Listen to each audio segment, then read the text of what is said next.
Hey everyone, my name is Wayne and I'm the co-founder of Just Roots Chicago. Hi, I'm Lawrence. Here at the Just Roots Farm, I'm the farm director. Hi, my name is Ellen Motterhack and I am the project manager and landscape designer for Just Roots Chicago. Hi, I'm Celie. I'm the programs director with Just Roots Chicago. Hi, my name is Rob Jackson and I'm on the board of directors for Just Roots Chicago. Hi, my name's Tommy. I'm a volunteer here at Just Roots. Hello everyone, my name is William Riley and I'm part of the Just Roots Board of Trustees. Hi, my name is Yolanda Cortez. My name is Kendall Grant and I'm one of the board members at Just Roots. Hey, I'm Sush. I've been with Just Roots as a volunteer for 2 months. Hi, I'm Tracy. I'm one of the volunteers here at Just Roots. Hi, my name is Alana. I'm a volunteer and a CSA member. Hi everybody, I'm Eileen Poliakis. I'm on the board of the Just Roots Chicago organization. My name is Jim Boyd and I'm a volunteer here at Just Roots. My name is Tammy Retron and I'm very proud to serve on the board of directors for Just Roots Chicago. On behalf of our team, I thank you so much for joining us this evening for our Fall Harvest Festival. This is a really exciting virtual event where we've teamed up with chefs, bakers, and mixologists to cook up some delicious recipes using produce from our farm right here at 29th Wabash. We hope you have a great evening tonight. We hope you learn how to make a bunch of new drinks and dishes, and we thank you for all the support you provide for our organization.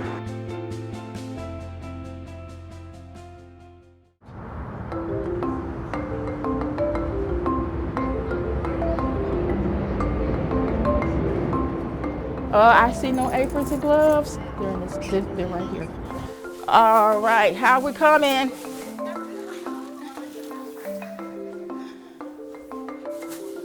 You don't have to ball them up. All you got to do is open it up, fill up your gold, fill up your gold, fill up your gold. Thank you. Thank you. How we coming over here, team? How we doing? The food pantry was started by 2 nuns in the early 70s.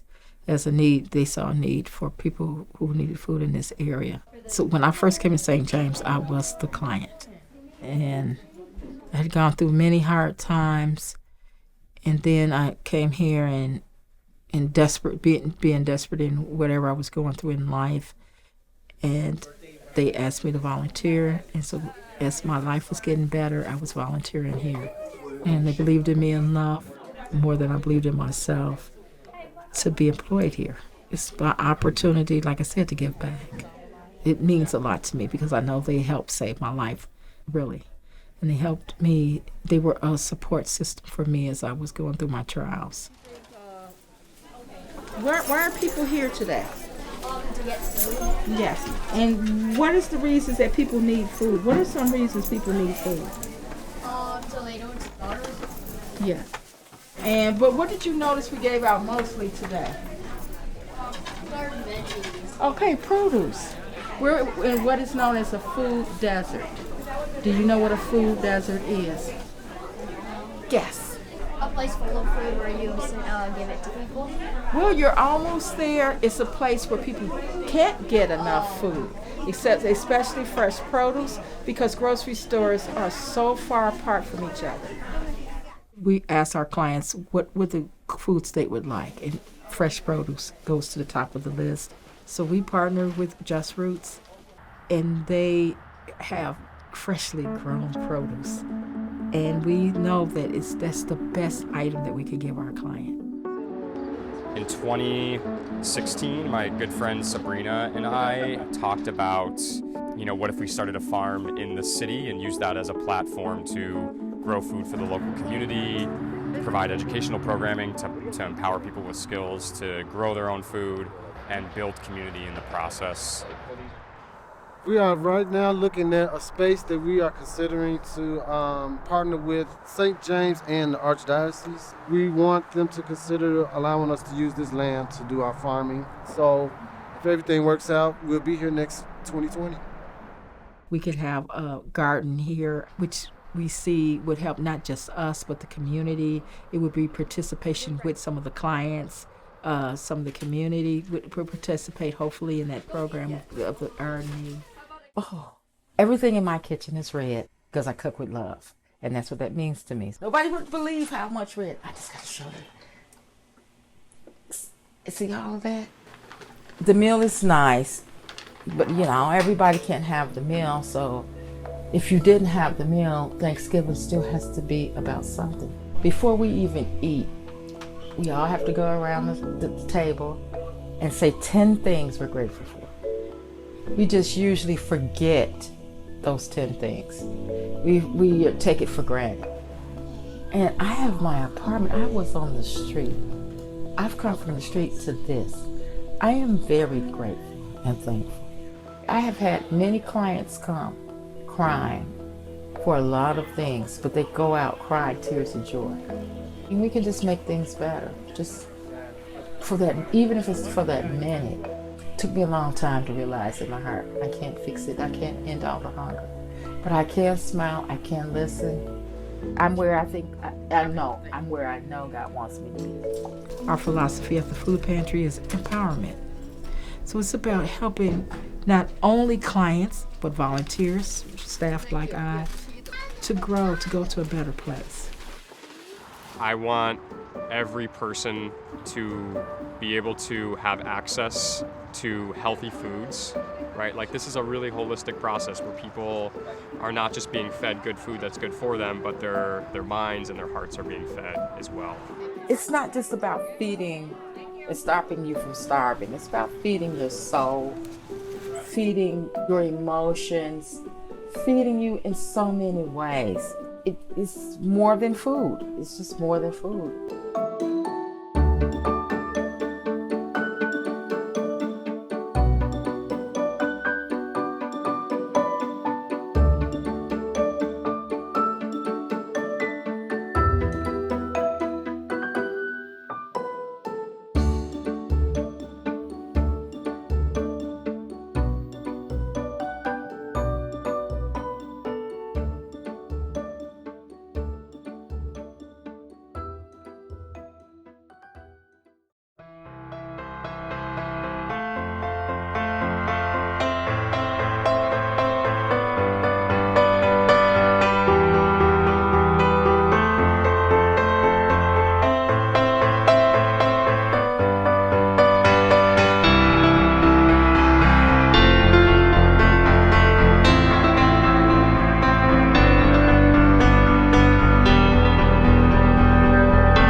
In a very short amount of time, we've gone from an empty field to a beautiful farm.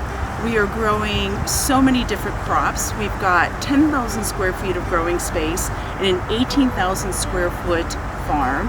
I'm grateful for this space because we were able to collaborate with the St. James Church and set up this farm for the food pantry in St. James. So we're able to grow culturally significant and relevant produce that people in the neighborhood enjoy and can't find in the grocery store. We have a ton of opportunities that you can do on the farm.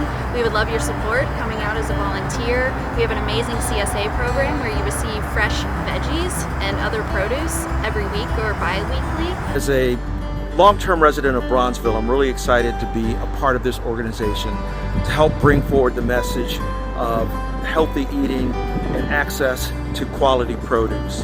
I think it's great that we're growing food for our CSA customers in the local community. As you can see, we have things just growing outside of the bed. We're just bountiful.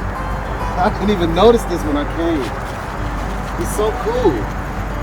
I've enjoyed the time I've spent thus far with the group through the community-supported agriculture, through volunteering, through learning about food, through learning about farming. And I've been growing for 3 years now, so it is amazing to see the progress that we've made out here. We are growing everything from tomatoes and squash and collards and kale and Swiss chard, peppers, sweet potato. As I look around, it's amazing what we've been able to do in a very short amount of time. We invite all of you joining us tonight to consider making a donation to our work here at Just Roots Chicago.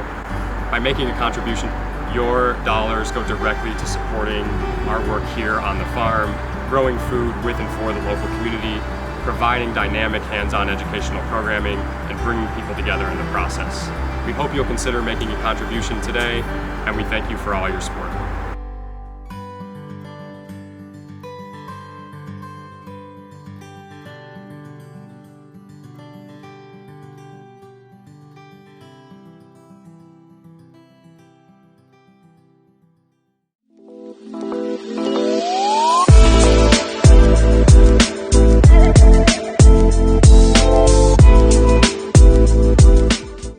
I'm Chef Phil here at Castle, the chef instructor for our culinary training program. Our program teaches you entry-level skills, but enhance them to a professional level and professional kitchen.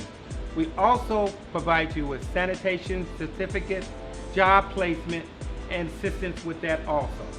Our program is absolutely free if you qualify. If you are interested, would you please come to castleservice.org. All right, we're starting to do carrots. These are very, very fresh. They're coming right out of the garden. As you can see how green the tops are.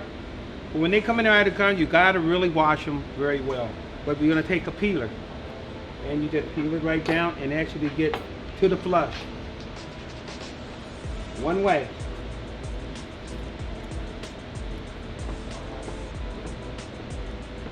I'm using this part of the knife, which is the sharpest part of the knife. And you have gloves on, so we make sure that it's about a ½ an inch away from your cut. Let's do the last one. Take the root off. As you get, just a little bit. I got a little flat surface already there. Set it down. That is not going anywhere, as you can see. Root. So I'm really far away from the cut.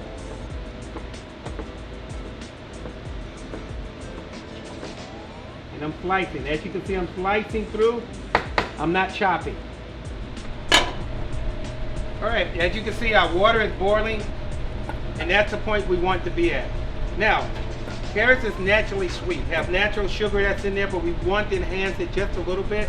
We want to put maybe about a tablespoon of sugar, which is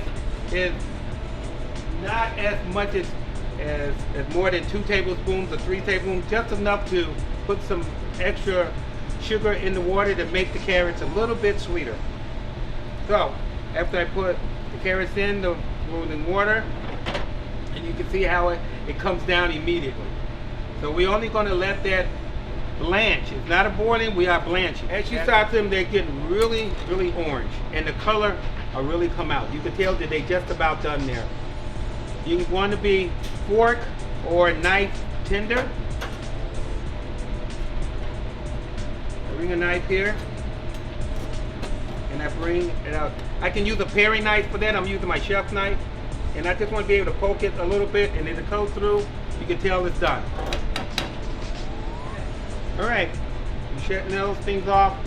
Let's take it out of the water, and this is called chaki, ice water.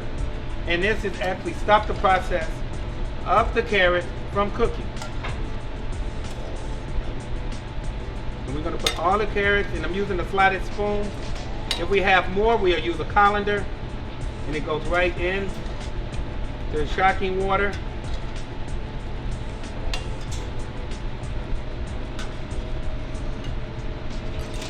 And you're going to let them stay in there roughly about a minute. And I'm going to put them on the towel to dry. After I'm going to fold right on the towel and allow them to dry. I can put them off to the side while we're getting ready to finish this meal or this dish. I got 2 cloves of garlic. First thing I do, I smash with my chef knife. And I want to be cut. And this is a rough chop. I have 2 cloves of garlic. And I cut the hot peat off. And again, I smash. And I want to rough chop these. As you see, we don't have a lot of carrots, so we don't want to overpower with a lot of garlic.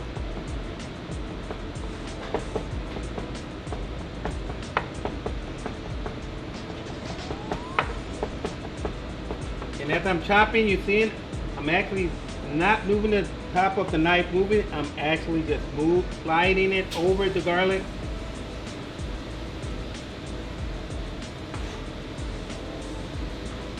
And my fingers are totally out the way. It's on top of the knife.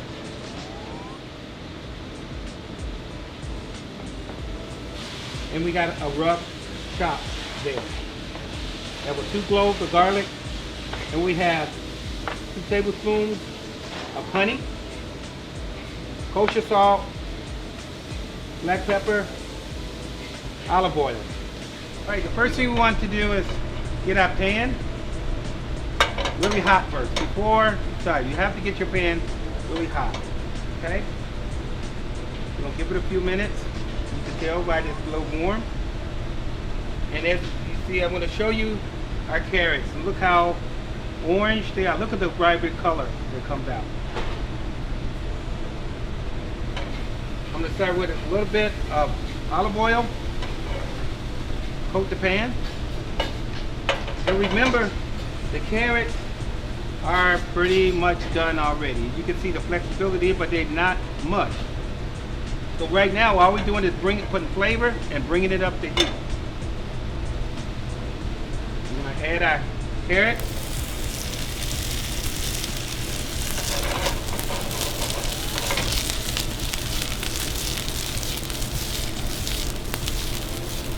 A nice toss. As you can see, it's not sticking. It's actually moving really well. A little bit of salt first. But got to be careful with your garlic. It's not to burn. We actually putting the garlic in there a little less because the carrots is actually ready. And we just don't want to burn the garlic. We're going to keep it moving. And this technique I'm doing is called tossing. Or you like to use the regular wooden spoon, and it works the same way.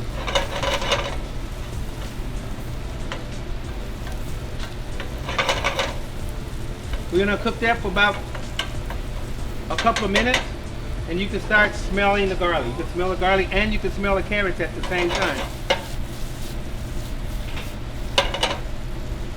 A little more salt, a little bit of pepper.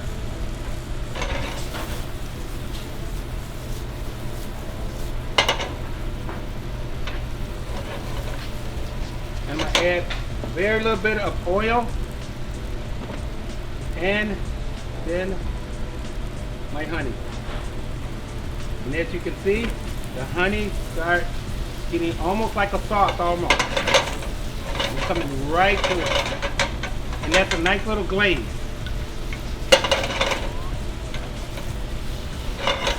You cut our flame off.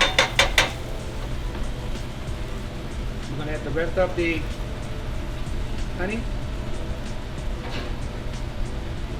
It's about 2 tablespoons. And you can start seeing it hitting color around the edges. But our garlic is not burnt at all. And that's it for that.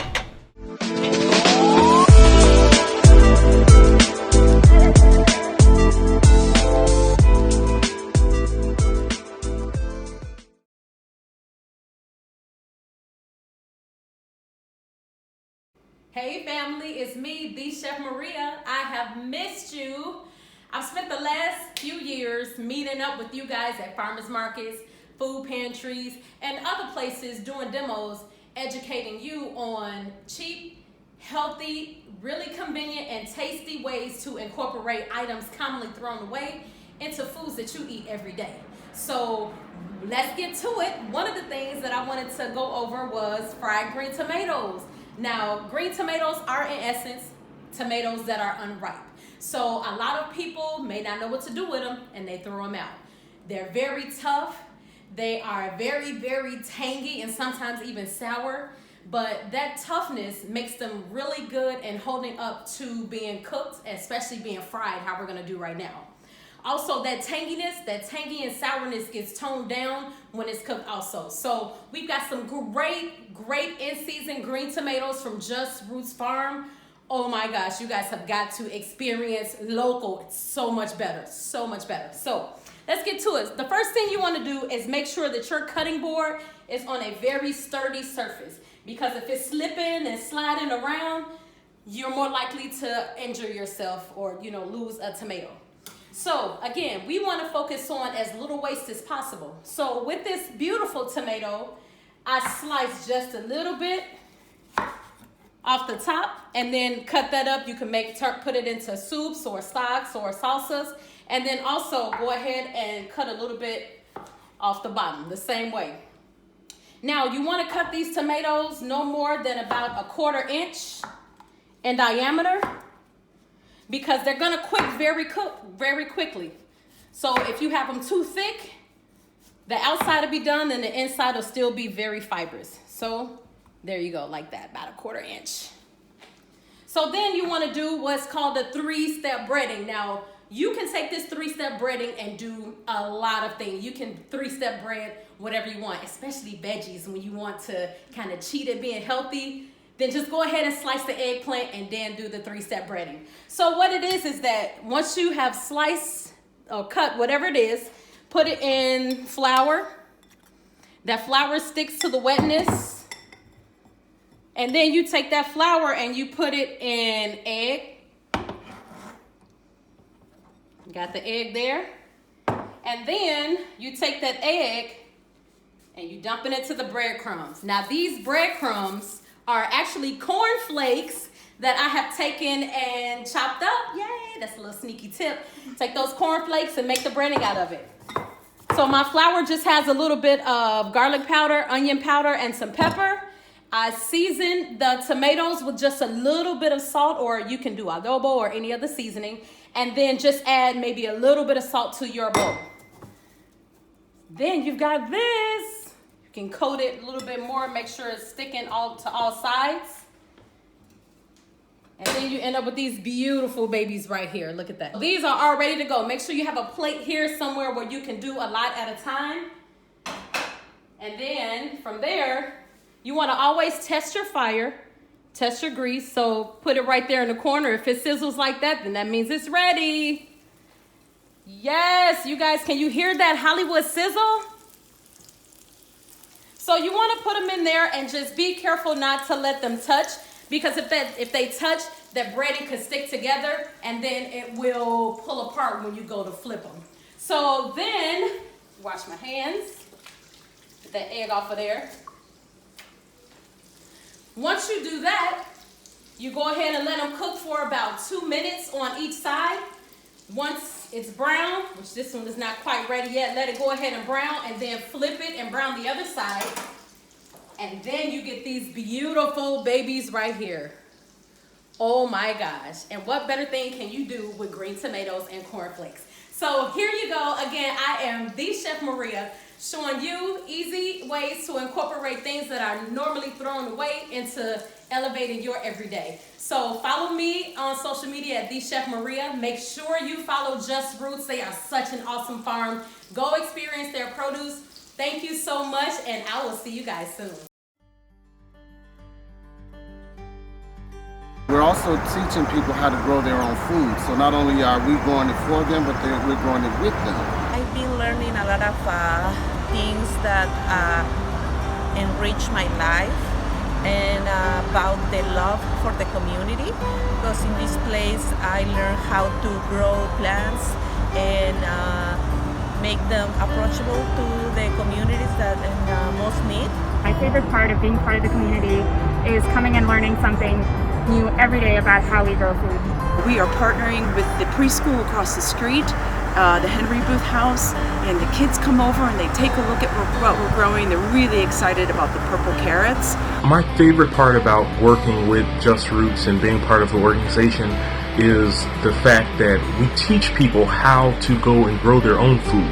So it's not just come and support our organization, but also here's how you can go and support yourself as well.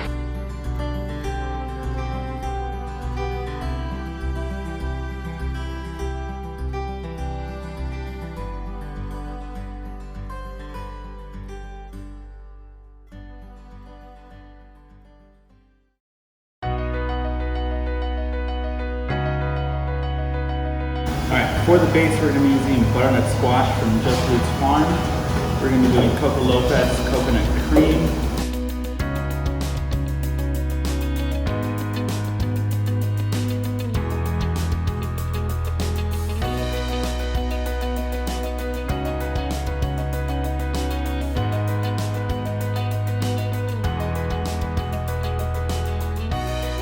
We're going to be making a brown sugar syrup using allspice and cloves.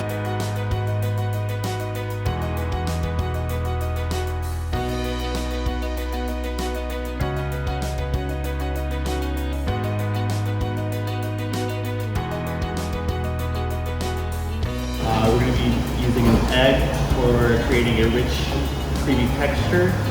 We're going to be using spirits rye whiskey, dark rum, and a Mexican Amaro, and then garnished with a little brown cinnamon.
Hi everybody, this is Lois Lee from Hot Walk School Sushi. We have 4 locations in Chicago.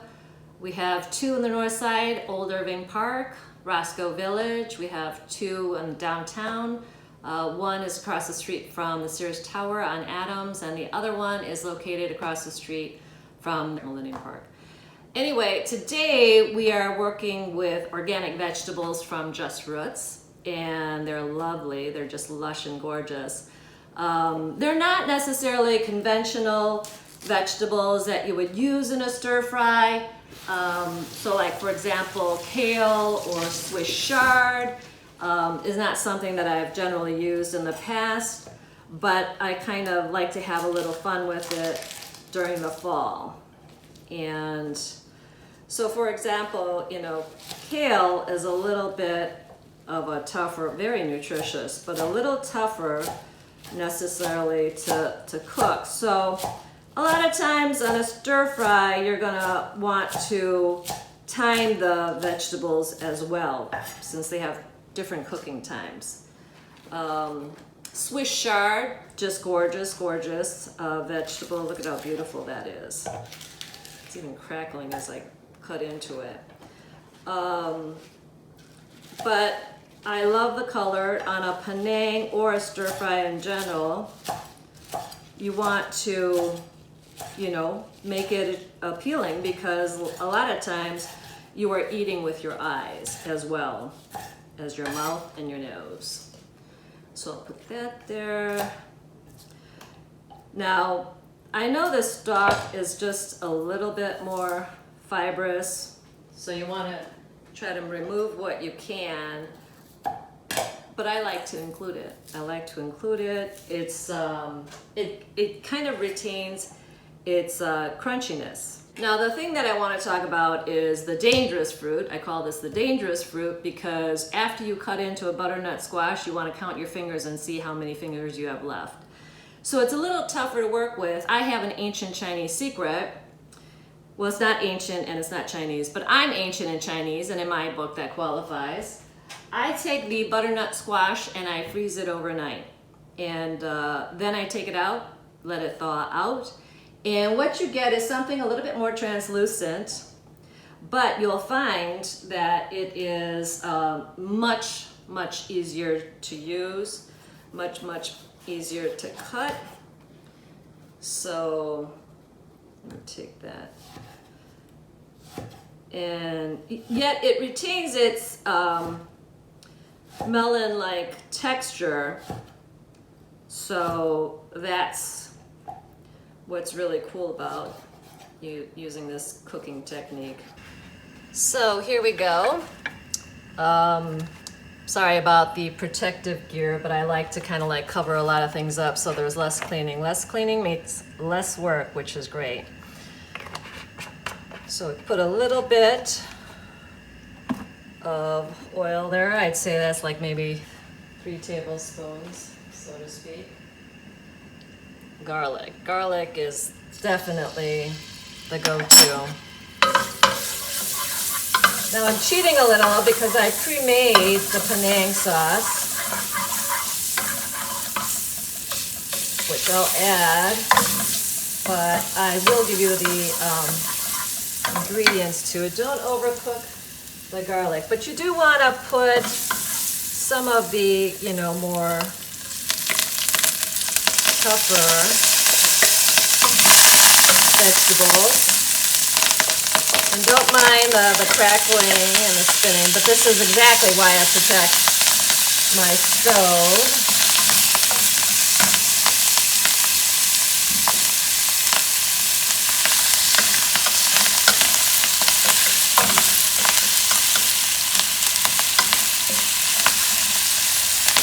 Saute that for a few minutes. Look at that color. So pretty.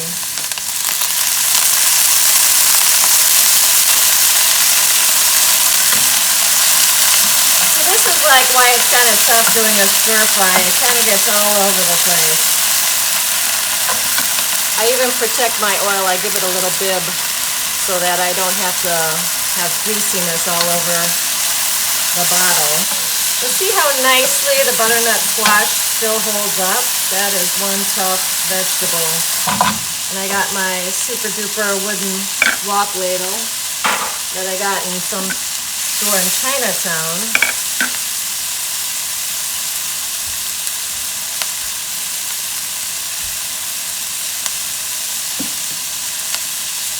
This sauce that I have is made out of Penang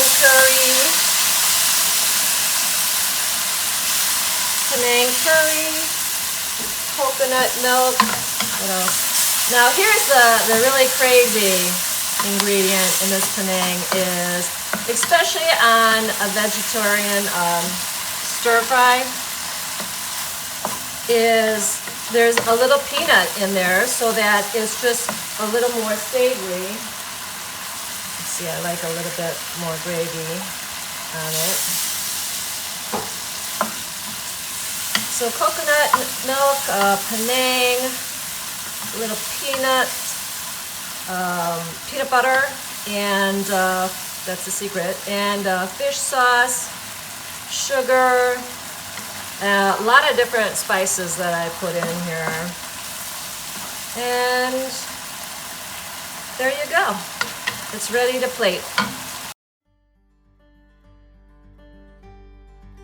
We reached out to volunteers, telling them what we were doing, asking them to join us, and we had a huge turnout, and it was amazing. The level of community and spirit of doing something together. I'm also a parishioner here at St. James, so this was the perfect storm for me to get involved and to participate in something that I truly believe in. Love being outside and growing beautiful food for beautiful people with beautiful people here. My favorite thing about being a part of Just Roots is the community I've found with the other volunteers. We've made tremendous strides to deliver produce and information and build a broader sense of community on Bronzeville, Chinatown, and the near South Loop. But I would say my favorite part of Just Roots is the sunflowers. Specifically watching people go by and just like the joy on their faces as they see all the beauty that we are growing here on the farm. To create a vibrant, beautiful, and meaningful hub so that people will come and join us in farming, but also come and help us and build community.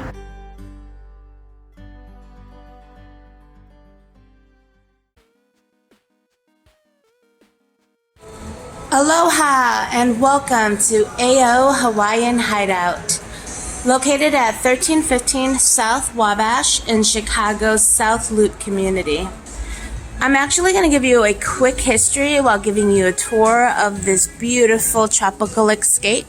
And we're going to start off with my great-grandfather, who was born and raised in China, but traveled to Hawaii to study medicine. And what really ended up happening was he met a native Hawaiian, married her, and somehow convinced her to leave Hawaii to go to China to raise their family. My family's always been in the restaurant industry, and my sister Lois and her husband were the original owners of Asian Outpost back in 2013. And in February 2019, they convinced my husband and I to take over. Hence the transformation to AO Hawaiian Hideout. There's our stage. And pre-COVID, we had live entertainment every weekend. We had Aloha Chicago Hula Show. We had Lani Aloha Lee, an amazing ukuleleist who also owns her own Aloha Center in the northwest side of Chicago. We had Hugo as our Elvis entertainer, and we had multiple live bands performing rockabilly, surf, lounge, exotica, 50s, 60s, you name it. This place was packed, and now we're not. But we are hopeful that we will overcome and we will get back to where we started. Just Roots is an amazing organization, and they reached out to us, and I am so blessed and so grateful for this opportunity. They asked us to really just do a quick cooking demonstration of the produce that they grew on their farm locally and organically. Look at this amazing display of all of the fresh organic vegetables that we received from Robert from Just Roots Chicago. Thank you. Right. So here we have our head chef Denny preparing a vegan Penang curry with all of the fresh veggies that were donated from Just Roots.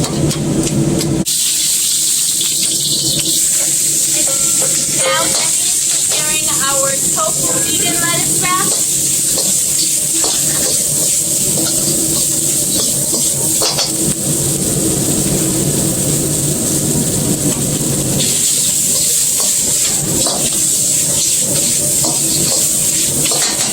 Chef now preparing our spicy Indonesian meat orange.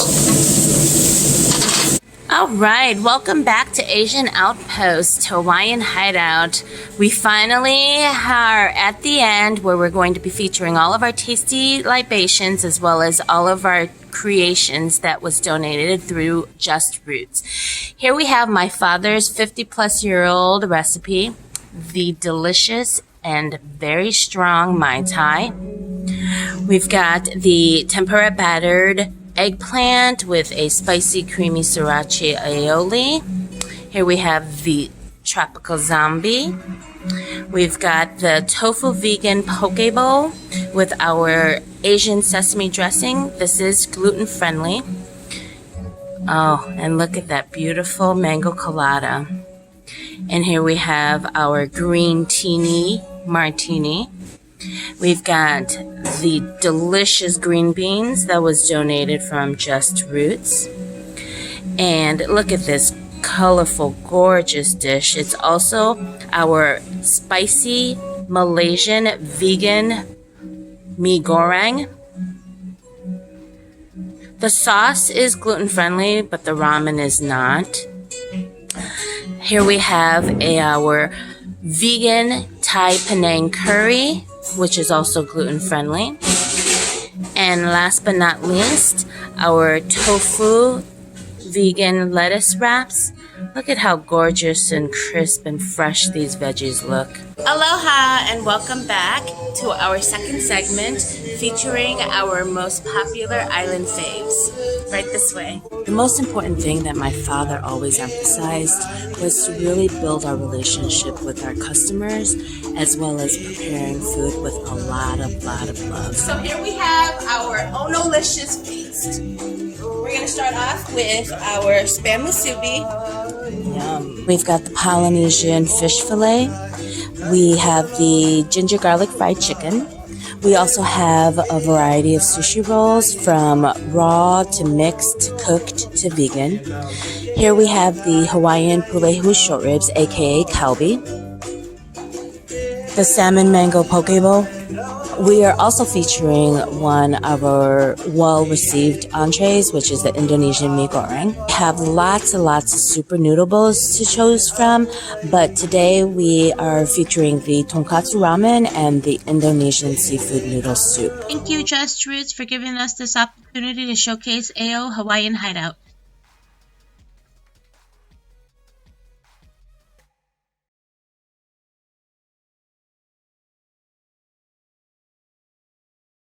Hi, I'm Chef Chris, and I'm here today to do a little demonstration based on some of the local fresh produce that we got from Just Roots Farm. We have beets, carrots, and today we're going to do a very simple recipe that's very technique driven and doesn't really have a lot of ingredients. So we're going to get started here, and the only thing you're going to need for this is a pot. We're going to use a blender. I've got a chef's knife here, a paring knife, a peeler, a spatula, and a cheese grater. And that's all you're gonna need. So first thing we're gonna do here is clean the carrots. I'm just gonna cut this little rubber band off, and then I'm gonna take all these tops off. And I'm not gonna wash them right away. I'm gonna take the tops off first, and I'll just wash this part that I'm gonna use. All these other parts, we're gonna put into the compost, and they'll go back to the farm and go back to the earth. And we'll get this done super quick. This stuff you can leave on there if you'd like. You can take it off if you like. But we're just gonna use our paring knife here, come in and just hold the carrot and just take these little tops off. We can leave a little bit here. Totally edible, totally delicious, totally fine. And if you'd like, you can use these tops for something else. You can make a carrot top pesto. You can put them in a stock. But if you'd like to, if you're not gonna use them, you can go ahead and just compost them. So we have this, we'll set this aside, put this in the sink. And then we have our carrots here, and we're gonna get these washed out. So I have our carrots here, I just rinsed them in warm water. They're all set to go. I'm just gonna cut them. So what's important with carrots is that you see these two are different sizes, and what's important is that they're the same size for when we cook them. So I'm gonna leave this one whole with its skin on and everything, but I'll take this one and I'll split it down. And these are beautiful rainbow carrots. This one's big too. But as you see, this one now resembles this in size. So they're gonna cook at relatively, you know, the same speed. And this other thick one is a little shorter. I'll cut this guy. And then these two can kind of stay the way they are. And now we've got our cut carrots. Put them in the bowl. In the bowl with the carrots, we're gonna put a little bit of olive oil here. Nice and vegan. We've got a little bit of sea salt here. Just a little pinch. We've got our oven set to 400 degrees. I'm using just a little bit of cracked black pepper here. And then we'll just toss this around lightly. And we're just gonna roast these carrots until they're done, which should take about 10-15 minutes at 400 degrees. We'll lay them all out and make sure that everybody has enough room to cook and no one's crowding anyone else, okay? So now we have our beets, and they're all a little bit different sizes, and that'll be perfect for what we're gonna do here. We'll just cut them down a little bit so that everything will be the same size, the same way we did the carrots. Cut off the beet tops and the beet bottoms. And I'm just gonna go through them, lift them up, and you can cook these beet tops if you would like. They're absolutely delicious. You can stew them out like any other green. But for our purposes, we're just gonna cut them off, trim them down nice and kind of flush with the top. And then this tail part, we're just gonna kind of cut off. Again, you can cook all that stuff. So we'll just go through here. Okay, so next we're gonna peel the beets. And we've got a couple different sizes here. Some smaller ones and some bigger ones. We're just gonna peel them the same way. I've got a Y peeler here, and I'm just gonna put my thumb on the back side of the beet.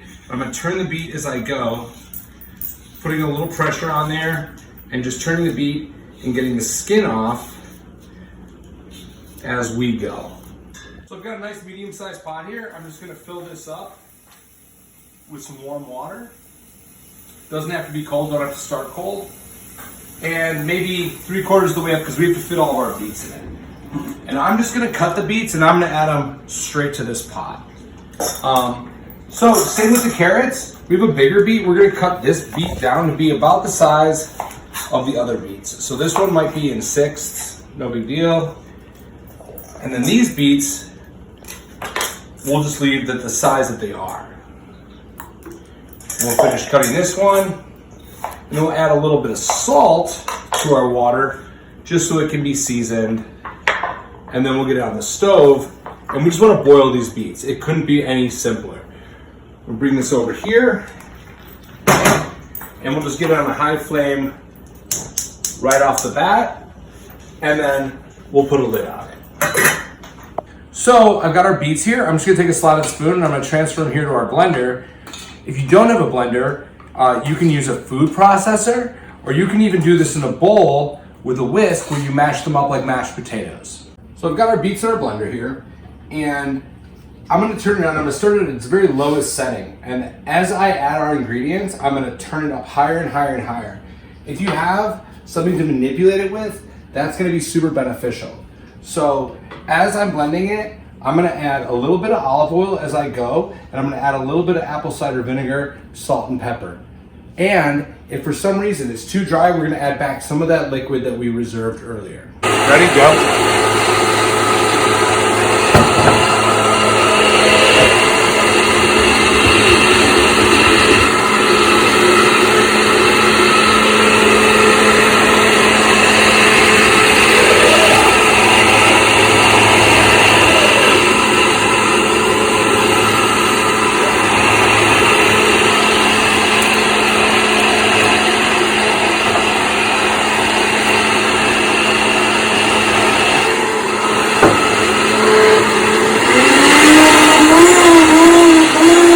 So we have our beet puree here, and we have our carrots ready off to the side.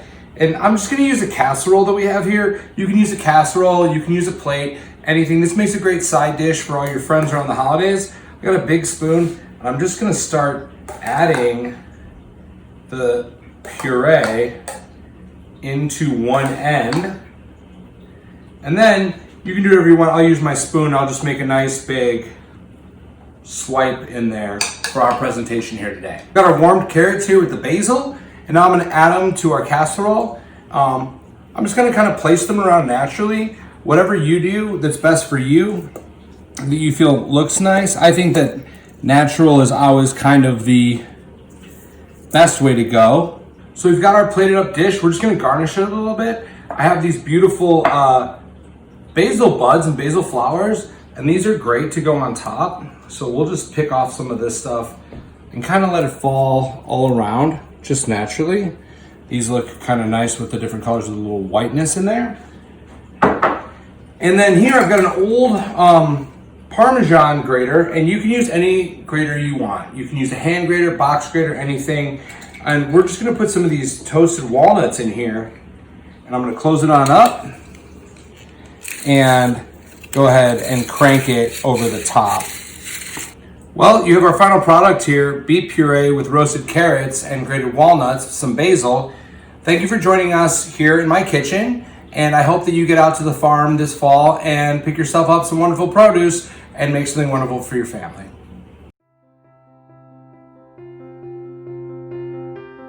So thank you for your participation tonight, and I also wanted to say thank you to the restaurants who so graciously prepared our food and are participating in our first fall harvest fundraiser.